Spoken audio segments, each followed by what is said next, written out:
నమస్తే అండి, నేను ఉన్నా. ఈ గేమ్ చేంజర్ మూవీ గురించి చెప్పాలి. రామ్ చరణ్ ఈ సబ్జెక్ట్ సెలెక్ట్ చేసుకొని చాలా పెద్ద తప్పు చేశాడు. ఎందుకంటే ఈ మధ్య నడుస్తున్న సినిమాలు ఏంటి అది అర్థం చేసుకోవాలి. ఇది పాన్, గుట్కా, సిగరెట్లు, మందు బాటిల్స్, నరకటాలు, ఇలాంటి సినిమాలని ప్రోత్సహిస్తున్నారు ఈ మధ్య. మన యూత్ సంకనాకిపోతున్నారు ఇలాంటి సినిమాలు చూసి. ఇతను ఏంటంటే పద్ధతిగా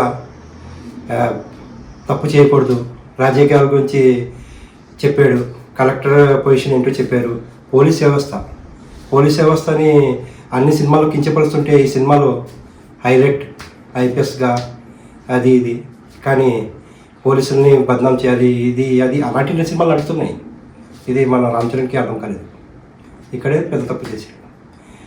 అందుకని దీనికి తోడు నెగిటివిటీ క్రియేట్ చేస్తున్నారు అందరూ. ఇలా మెసేజ్ ఓరియంటెడ్ పిక్చర్కి ఆదరించాలండి. అలాంటివి పోయి ఆదరించట్లేదు. యూత్ సంకనాకిపోవాలంటున్నారు. ఈ మధ్య యూత్ మన హీరోని చూసి వాళ్ళ పొజిషన్, మన హీరో ఇలా చేసాడు, మనకి ఇలా ఉండాలి అన్నట్టు ఉంటున్నారు. పిల్లలంతా హీరోని చూసి ఫాలో అవుతున్నారు. అలాంటి టైంలో ఎలాంటి మెసేజ్ ఇవ్వాలి?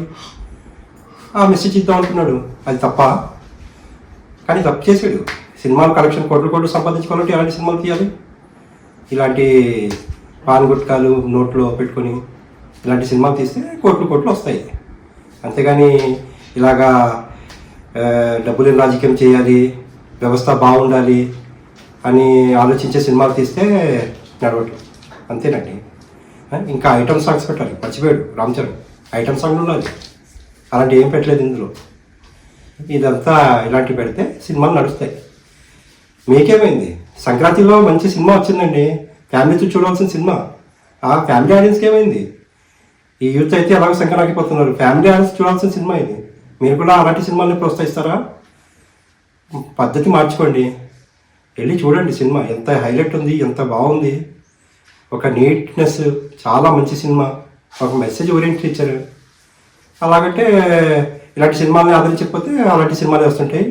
ఆ పిల్లలు సంగనానికి పోతుంటారు. అంతే. అర్థం చేసుకోండి నా బాధ. Thank you. Please support, subscribe, like చేయండి ఈ వీడియో నచ్చితే. Thank you.